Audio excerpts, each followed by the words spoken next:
Podemos começar? André, alguma questão? Você quer conduzir aí o processo? Tranquilo, Rafael. Ah, Fica tranquilo, tá? Só apresentar o que você já desenvolveu, né, ao longo de mais de um ano aí que a gente está junto. sim, Você tem 15 minutos, tá? Só dá uma controladinha no tempo aí. Ok? Tá, eu tenho quanto tempo mesmo? 15 minutos. 15 minutos. Tá. Podemos ir? Podemos, à vontade. Sim, à vontade. Então, o trabalho, ele teve como base o estímulo, né? É o déficit educacional no ensino médio no Brasil. Uma revisão integrativa da literatura. Por mim, né, Rafael Cândido da Rocha, equipe de orientação André Ora, linha de pesquisa, gestão governamental. O que me estimulou a buscar o déficit educacional com esse título, né, com essa dinâmica, foi os problemas que nós enfrentamos, que a sociedade brasileira enfrenta.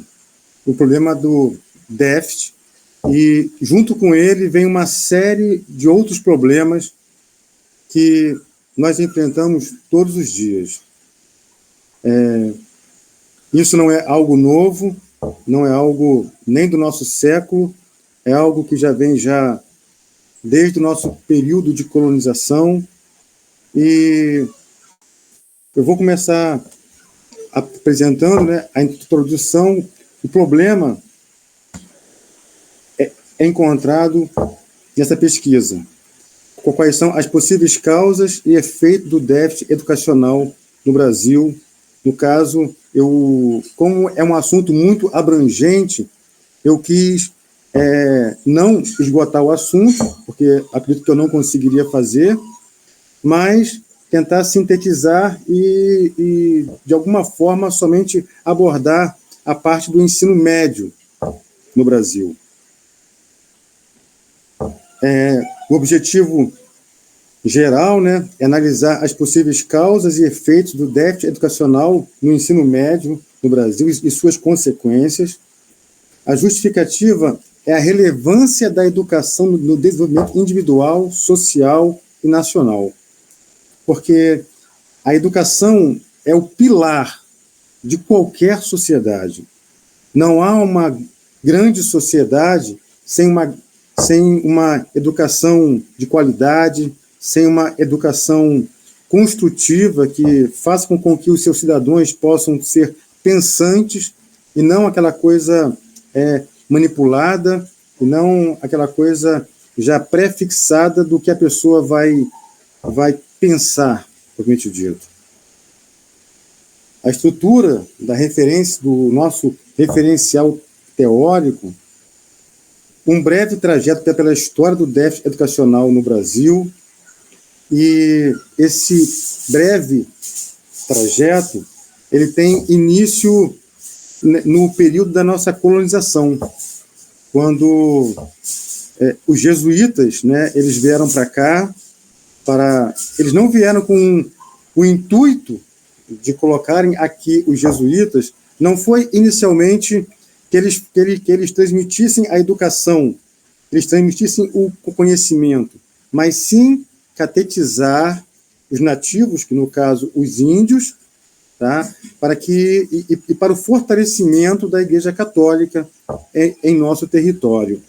Esse é o objetivo inicial com os jesuítas. E com isso, cada vez mais, e daí tem-se o início da descriminalização, ou melhor, da exclusão, né, de um grupo da sociedade, é o grupo mais carente. No caso, lá em 1500, eram os índios e os afros, porque a eles foram negados o acesso à educação. Aos pobres, aqueles que não tinham condições de pagar, porque a educação não era algo barato, era algo que tinha um certo custo, e ela se fazia basicamente entre famílias que tinham grande posse territorial, ou, no caso, as famílias que detinham o monopólio da comunicação, jornal impresso e coisas do gênero. A importância do Estado no enfrentamento ao déficit educacional é extremamente importante. Não há uma educação de qualidade sem a presença do Estado, o qual é o norteador, o qual ele cria as diretrizes para que isso aconteça.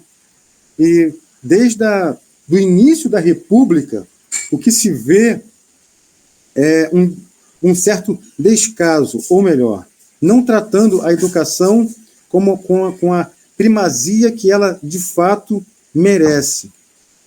Nós vemos em outros países que desenvolveram-se muito, mas tem como base, como alicerce, como estrutura a educação, a conscientização e o avanço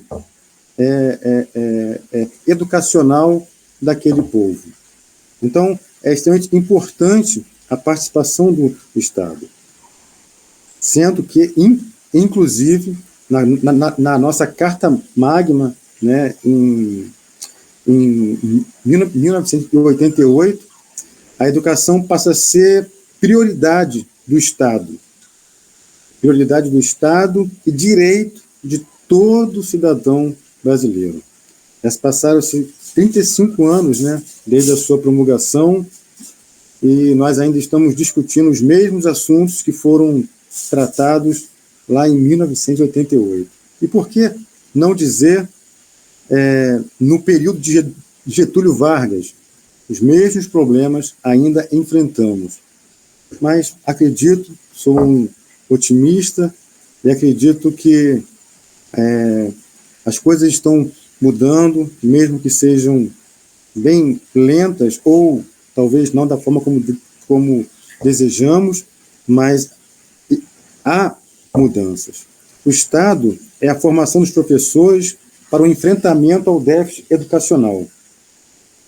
Para que nós possamos ter uma educação forte, uma educação de qualidade, uma educação que possa proporcionar aos alunos, à sociedade, né, porque todas as profissões têm como base, elas aprenderam com o professor. Todas as profissões são geradas, são construídas dentro de uma sala de aula. Nenhum engenheiro, nenhum médico, nenhum advogado, nenhuma outra profissão, não há nenhuma profissão que se construa sem a presença de professores. Então, claro que é extremamente importante que os professores tenham motivação, tenham um ensino de qualidade, sejam formados com os melhores recursos possíveis, porque é a partir dele que toda a sociedade irá perpetuar o conhecimento. Eles são como uma matriz, né, que por meio deles emana o conhecimento que prolifera na nossa sociedade, que reina no nosso país. As tendências nas avaliações de desempenho estudantil, isso eu entendo como o acompanhamento, né, desse ciclo de aprendizado, que nós temos muitos incentivos por parte do governo para a educação de base, mas depois esses incentivos eles deixam de existir, e aí nós iremos tratar, claro, disso um pouco mais à frente. Classificação. Trata-se de uma revisão de literatura integrativa, um estudo exploratório e descritivo de natureza aplicada e abordagem qualitativa. Com isso, eu procurei buscar em outras obras, em outros autores, né, esse conhecimento e essas informações que eu aqui apresento. Eu não estou criando nada novo porque é um assunto de extrema importância. E eu tive a felicidade de ter escolhido um tema do qual há muito material para ser estudado, para ser fonte da minha pesquisa. Procedimentos metodológicos, etapas, procedimentos bibliográficas. Foi dessa forma que nós chegamos a todo esse aparato. A metodologia, como eu falei, eu busquei na plataforma, né, da Cielo, o déficit educacional. Como eu falei, é muito rico esse tema e as informações que nós podemos obter. Claro que eu procurei fazer algumas restrições concernentes a datas, né, de 2018 até o ano em que nós estamos. Por isso, aí eu tenho esses números que vocês estão vendo aí, o Google, né, a plataforma do Google, né, que nos disponibiliza o Google Acadêmico, o déficit educacional e o ensino médio. E aí, claro, né, como ele é uma fonte de pesquisa e de consulta também, ele dispõe de uma ampla margem de material. Material e periódicos, né, CAPES, desigualdade educacional, ensino médio. As descrições, a metodologia, né, as descrições do percurso metodológico adotado. As etapas de coleta de dados, elas, como eu já bem falei, as pesquisas bibliográficas, bases de dados, foram a Cielo, o Google Acadêmico, periódicos CAPES, seleção de termos e descritores de buscas, déficit educacional, ensino médio, qualidade do ensino, formação dos estudantes, políticas públicas. São tudo temas extremamente atuais, dos quais nós vivemos, né, ouvimos em noticiários, nos jornais. A pré-seleção dos trabalhos, tudo isso foi relacionado ao plano de pesquisa e objetivos, publicados, como eu já disse, entre 2018 e 2023, disponíveis, claro, também fiz esse filtro, né, os materiais que eu fiz uso, todos eles em língua portuguesa, acessível nas bases de dados científicas, avaliação do título e resumo dos artigos, verificação da relação com o escopo da pesquisa, leitura completa dos artigos, posterior, inclusão, exclusão, identificação dos fatores do déficit educacional, análise do impacto na formação dos estudantes e qualidade do ensino, avaliação das políticas públicas integradas, exclusão dos trabalhos que não guardam relação com o nosso objetivo, ou com o nosso objeto de pesquisa, né? Aí houve nem todos, né, porque nós fizemos esses filtros, análise crítica dos resultados, identificação da semelhança e diferença entre os estudos, avaliação da consistência metodológica, validade dos resultados e relevância para a pesquisa, apresentação dos dados e discussão, síntese dos resultados encontrados, análise da relação com a questão norteadora e objetivos, identificação de lacunas e recomendações para futuras pesquisas de gestores públicos, muito importante, né?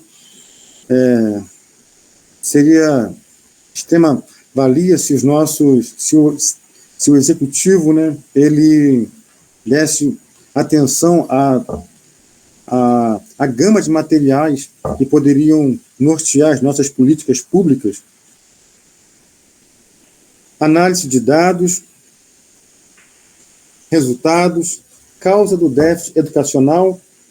Como eu já dei algumas introduções, o déficit educacional não é algo novo, não é algo do nosso século, não é algo que vem já desde Cabral, vamos assim dizer, né? São problemas, exclusões de grupos e a ascensão social é algo tão fechado, é tão difícil de você romper barreiras, de você romper certas certos critérios que a própria sociedade cria, que as mesmas classes que lá em 1500 eram excluídas, hoje em dia nós não vemos diferença. São predominantemente pessoas pardas, pessoas afro ou descendentes, e os nossos indígenas, que, claro, foram uma boa parte dizimados, e hoje nós temos alguns fragmentos da cultura indígena do nosso país. Os efeitos do déficit educacional, isso é visto nos noticiários, nas ruas, nós temos o aumento da violência, nós temos cada vez mais jovens na busca do primeiro emprego, e uma parcela extremamente alta busca esse primeiro emprego sem ter nenhuma qualificação profissional, sem ter uma educação de qualidade. Nós vemos nos concursos públicos um grupo de milhares de pessoas para disputar apenas uma vaga, e mais de 50% deles não atinge nem o mínimo, né, previsto ali para ser aprovado, né, nem ser classificado. Tamanho é o déficit educacional e as suas causas, que é a exclusão, que é o empobrecimento da nossa sociedade, que é triste, porque as pessoas deixam de ter acesso às coisas básicas, a uma saúde de qualidade. É claro que isso é associado a políticas públicas também, mas o déficit educacional ele acaba com... E o problema é que ele acaba perpetuando, como eu falei antes. É algo cíclico entre as famílias e nos lares. As políticas públicas poderiam muito contribuir para a diminuição, mas o que nós temos visto cada vez mais são políticas inadequadas ou que não se aplicam para a mudança da nossa sociedade. Temos visto políticas, porque desde 1990, né, nós voltamos com a República, voltamos com a democracia, mas desde 1990 as mudanças, como eu disse, elas não são como nós gostaríamos. Considerações finais: os desafios identificados, a dificuldade que os jovens, principalmente os jovens, né, que são aqueles que buscam o primeiro emprego, e por não ter uma boa formação, por não ter uma boa educação, acabam à deriva, acabam se somando a um número cada vez mais crescente de desempregados, e hoje até criaram duas listas de desempregados, né? Um é o desempregado que já não procura mais emprego, e aquele desempregado que está ativo, né? Que está procurando, mas não se encontra mercado de trabalho para ele. Necessidade de melhorias na capacitação, claro, nós temos, como o trabalho procura abordar essa questão, nós temos uma mão de obra extremamente valiosa, são os nossos professores. Graças aos nossos professores, nós temos a educação, que nós hoje, por mais dificultosa que ela seja, mais fragmentada que ela seja, mas é pelo esforço deles, porque, infelizmente, o poder público não dispõe a eles uma estrutura, salas adequadas, quantidade de alunos, né, pelo menos ali entre 15, no máximo 20, que já seria um número muito grande, mas hoje nós temos salas superlotadas com 40, 50, há notícias de até salas com mais de 50 alunos, e sem climatização, sem uma estrutura adequada. Então, os nossos professores são os super-heróis.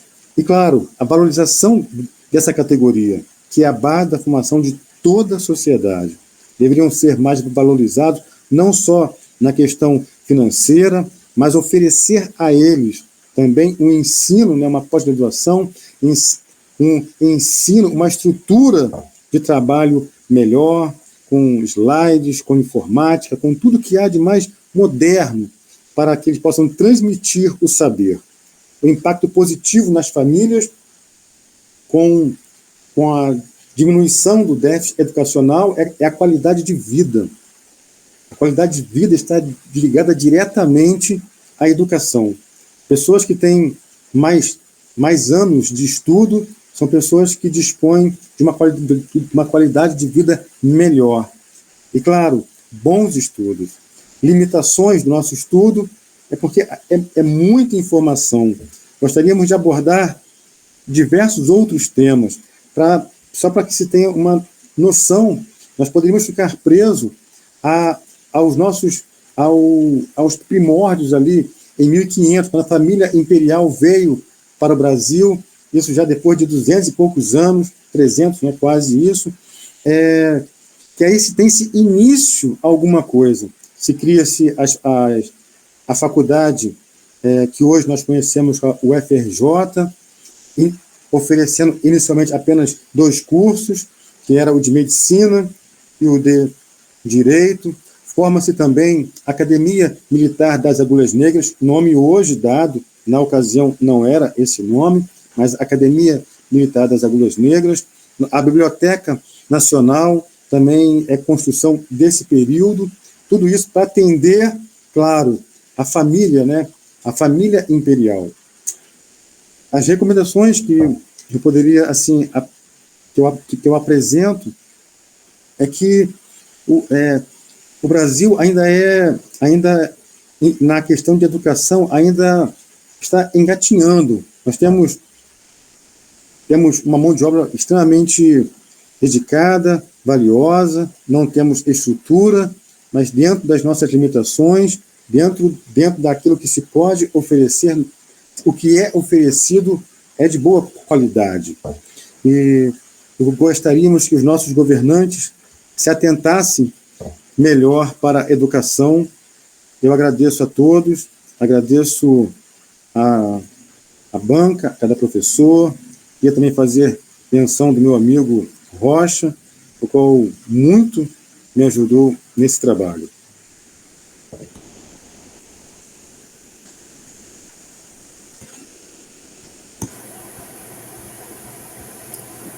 Muito bom, Rafael. Boa apresentação. Professor Rodrigo, você quer abrir com seus comentários, suas ponderações? Sim. Eu vou ser bem breve por conta da outra banca que a gente tem na sequência, né, do Leonardo. Sim. Rafael, parabéns aí pelo seu trabalho. O tema é super relevante, principalmente que a gente está aí, né, em plena discussão aí em relação à questão do novo ensino médio, né? Então acho que é fundamental, né, trazer essa discussão aí, principalmente levando para o campo, né, da administração pública, né? Eu queria, na verdade, fazer assim, depois a gente pode passar para você, né, o parecer, né, com pelo menos os meus principais apontamentos. Eu posso até te mandar por e-mail também, não são muitos, mas duas coisas que me chamaram muita atenção, né? Lá no seu item 2.1, quando você fala da questão lá do histórico do ensino médio, eu acho que valeria a pena você, porque ficou um gap, você começa falando, né, a questão histórica, e aí tem um momento que você fala da criação das universidades, né, ali no final ali da década de 30, década de 40, e aí você já dá um salto assim, para a LDB em 1996, né? Então acho que valeria a pena você incluir um parágrafo sobre a questão, né, desse déficit educacional, né, principalmente nos governos posteriores, principalmente o governo militar, né? Os governos militares, eles não foram mencionados, né? E foi uma um período bem importante, né, na questão educacional, né? A gente teve a reforma, né, principalmente ali no final da década de 60. Então acho que valeria a pena você colocar um parágrafo, porque assim, dá a impressão para o leitor que você pula lá da década de 40 já para a LDB em 96, né? Então acho que valeria a pena você incluir um parágrafo relacionando a isso. Uma outra questão, né, uma segunda questão, é que, apesar de você ter feito, né, aquele esquema lá, né, o quadro que você faz, né, que você menciona que é de autoria própria, mas provavelmente, né, o quadro é de sua autoria, mas provavelmente a ideia você trouxe de algum autor naqueles passos, né? Então acho que valeria a pena você mencionar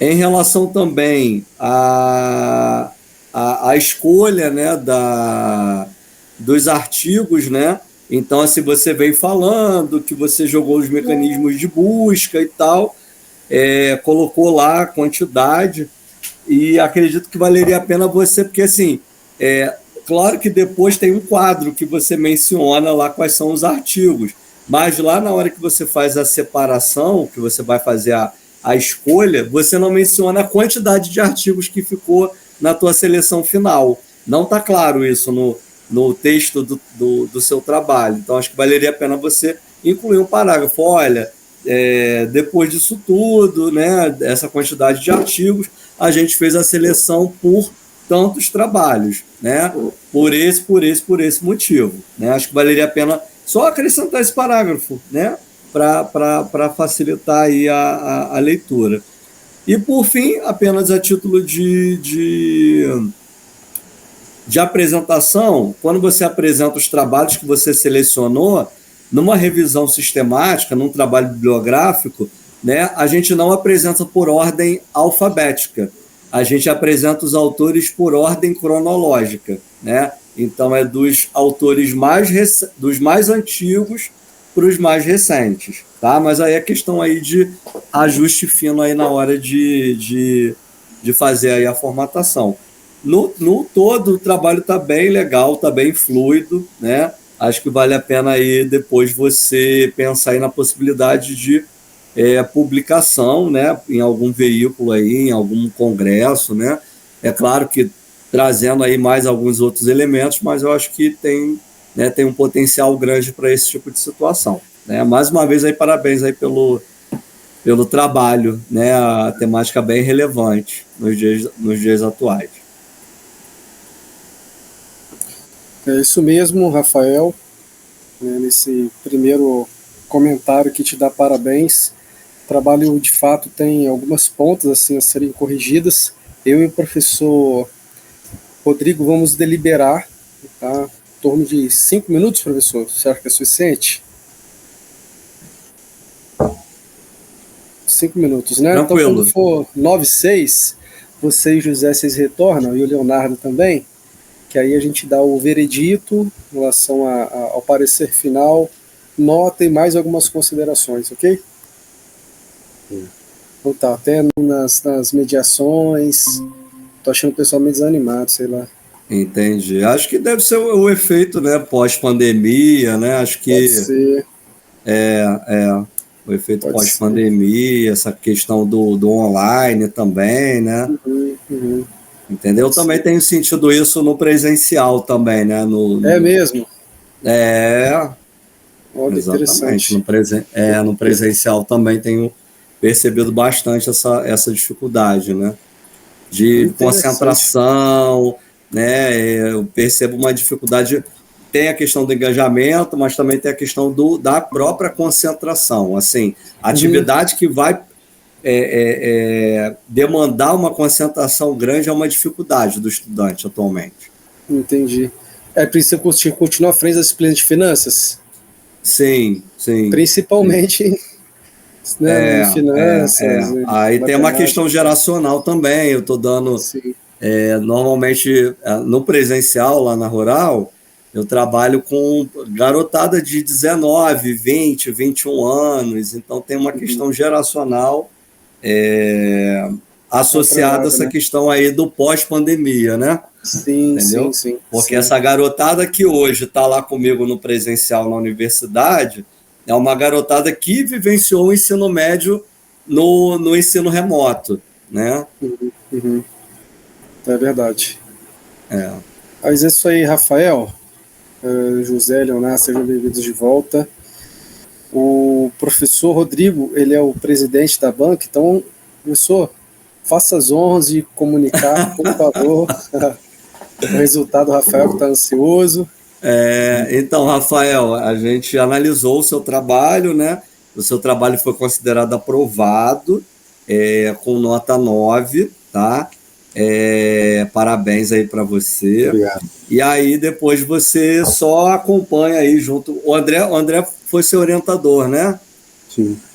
Você acompanha aí o desdobramento aí, tanto com o professor André quanto o professor Kramer, que é o responsável lá pela disciplina lá do TCC, para ver a questão dos prazos, né, da versão final, né, da submissão na plataforma. Aí você acompanha. A questão é de você pegar essas pequenas alterações, que não foi nada muito, né, nada muito grandioso, né, são apenas coisas para contribuir, para deixar o trabalho pronto aí para os próximos leitores. E aí, fazendo, a gente recomenda, né, vai chegando no final do ano, aproveita aí, pegou a banca, hoje dá aquela relaxada, a partir de amanhã já começa a pegar para sexta-feira, você já ficar liberado dessa exigência, né? Isso aí. É isso aí, Rafael, parabéns, tá? Todo esforço aí, valeu a pena. Obrigado a todos. Né, comemorar. Eu vou entrar em contato com você nos próximos dias aí para te dar essa diretriz, né, esse direcionamento que o professor Rodrigo fez de contribuição para o seu trabalho, no sentido de melhorar ainda mais, quem sabe visando até submissão, né, congresso. A gente tem o CASE, Congresso da Casa, Exatamente. da UF, tem outros, porque você vai estar contribuindo mais ainda e ganhando visibilidade para você mesmo. Quem sabe, né, no futuro aí, ingresso no mestrado, né, uma pós-graduação, isso vai te ajudar. Ok? Tá. Obrigado a todos, tá? Obrigado professor André, professor Rodrigo Carlos Marques, obrigado a todos. Tá? Bacana, é isso aí. Abraço para vocês. Abraço.